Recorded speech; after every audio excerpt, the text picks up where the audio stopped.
ਨਮਸਕਾਰ, India news Punjab ਦੇਖ ਰਹੇ तमाम ਦਰਸ਼ਕਾਂ ਦਾ ਸਵਾਗਤ ਹੈ। ਮੈਂ ਨਵੀਨ ਕੁਮਾਰ। ਦਿੱਲੀ ਦੇ ਵਿੱਚ ਨੀਟ ਪੇਪਰ ਲੀਕ ਮਾਮਲੇ ਨੂੰ ਲੈ ਕੇ ਕਾਂਗਰਸ ਨੇਤਾ ਰਾਹੁਲ ਗਾਂਧੀ ਨੇ ਕੇਂਦਰੀ ਸਿੱਖਿਆ ਮੰਤਰੀ ਧਰਮਿੰਦਰ ਪ੍ਰਧਾਨ ਤੇ ਤਿੱਖਾ ਹਮਲਾ ਕੀਤਾ ਹੈ। 10 ਜਨਪਦ ਸਥਿਤ ਆਪਣੀ ਰਿਹਾਇਸ਼ ਤੇ ਵਿਦਿਆਰਥੀ ਤੇ ਪ੍ਰਦਰਸ਼ਨ ਦੇ ਦੌਰਾਨ ਜ਼ਖਮੀ ਹੋਏ ਇੱਕ ਵਿਦਿਆਰਥੀ ਦੇ ਨਾਲ ਪ੍ਰੈਸ ਕਾਨਫਰੰਸ ਕਰਦਿਆਂ ਰਾਹੁਲ ਗਾਂਧੀ ਨੇ ਸਿੱਖਿਆ ਮੰਤਰੀ ਦੇ ਅਸਤੀਫੇ ਦੀ ਮੰਗ ਕੀਤੀ ਹੈ। ਰਾਹੁਲ ਗਾਂਧੀ ਨੇ ਦੋਸ਼ ਲਗਾਇਆ ਕਿ ਸਿੱਖਿਆ ਪ੍ਰਣਾਲੀ ਦੇ ਡਿੱਗਣ ਦੇ ਲਈ ਧਰਮਿੰਦਰ ਪ੍ਰਧਾਨ ਜ਼ਿੰਮੇਵਾਰ ਨੇ। ਉਹਨਾਂ ਪ੍ਰਦਰਸ਼ਨ ਦੇ ਦੌਰਾਨ ਜ਼ਖਮੀ ਹੋਏ ਵਿਦਿਆਰਥੀਆਂ ਦੇ ਸਰੀਰ ਤੇ ਲੱਗੇ ਜ਼ਖਮ ਵੀ ਦਿਖਾਏ। ਉਹਨਾਂ ਕਿਹਾ ਕਿ ਵਿਦਿਆਰਥੀ ਤਿਰੰਗਾ ਲੈ ਕੇ ਸ਼ਾਂਤਮਈ ਪ੍ਰਦਰਸ਼ਨ कर रहा ਸੀ ਜਦੋਂ ਉਹ ਜ਼ਖਮੀ ਹੋਇਆ।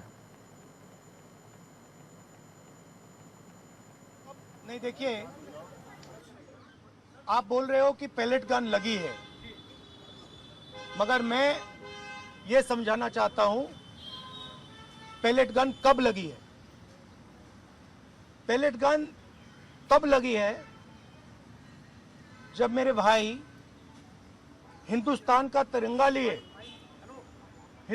तिरंगा लिए ऐसे पीसफुल प्रोटेस्ट कर रहे थे। सरकार ने कहा है कि कोई पैलेट गन यूज नहीं हुई, कहा है ना।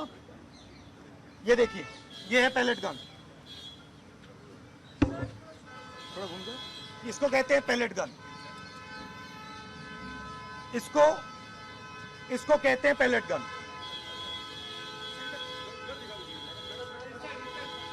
ठीक है, और इनकी आंख डैमेज हो गई है, इनकी आंख से इनको दिखाई नहीं दे रहा है। तो ये हमारे फ्यूचर है हिंदुस्तान के। ऐसे हजारों युवाओं पर पैलेट गन चलाई गई है, लाठी चलाई गई है, मारा गया है, पीटा गया है। और ये क्या कर रहे हैं? पीसफुल प्रोटेस्ट कर रहे हैं। क्यों कर रहे हैं? इनका पेपर लीक हुआ है। इन्होंने पुलिस का एग्जाम किया, मेहनत की, सालों मेहनत की, और फिर एक दिन इनको बताया गया कि भैया पेपर लीक हो गया है, आपके पास 60-70 लाख रुपए नहीं है, जिसके पास है वो पेपर नहीं है, जिसके पास है वो पेपर खरीद के चला गया, वो पेपर खरीद के चला गया।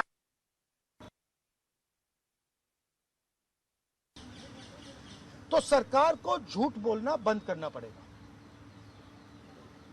सरकार ने हमारे फ्यूचर पर आक्रमण किया है, और फ्यूचर क्या कह रहा है? फ्यूचर सिर्फ 3 चीजें कह रहा है। पहली बात, जो एजुकेशन मिनिस्टर है, जिसके कारण ये हुआ है,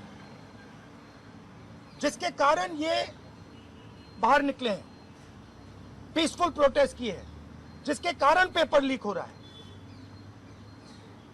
उसको सैक किया जाए।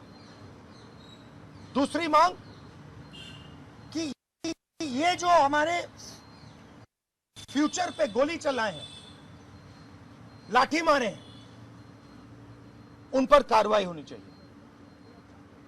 और तीसरी मांग कि नरेंद्र मोदी जी, जो पूरे सिस्टम के ऑपरेटर हैं, वो ऐसे जैसे युवाओं से माफी मांगे। इनका फिजिकल डैमेज हुआ है। मैं आपसे कह नहीं सकता हूं कि इनकी आंख बचेगी नहीं बचेगी। इनकी कोई गलती नहीं है। तो ये 3 मांगे हैं। हमारे स्टूडेंट्स को मारना बंद कीजिए, धमकाना बंद कीजिए, और ये मांगे पूरी कीजिए। यही मैसेज है। हाँ, हरियाणा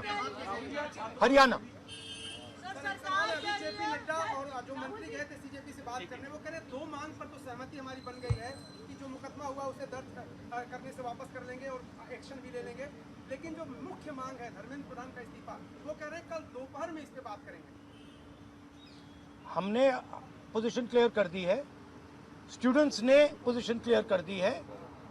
जो उनकी मांग है उसे हम रिपीट कर रहे हैं। Dharmendra Pradhan is a criminal education minister. He has to be removed. He is a symbol of the collapse of our education system. He has to go. He is the reason. He is the reason my brother has got shot. He is the reason thousands of people are outside. He has to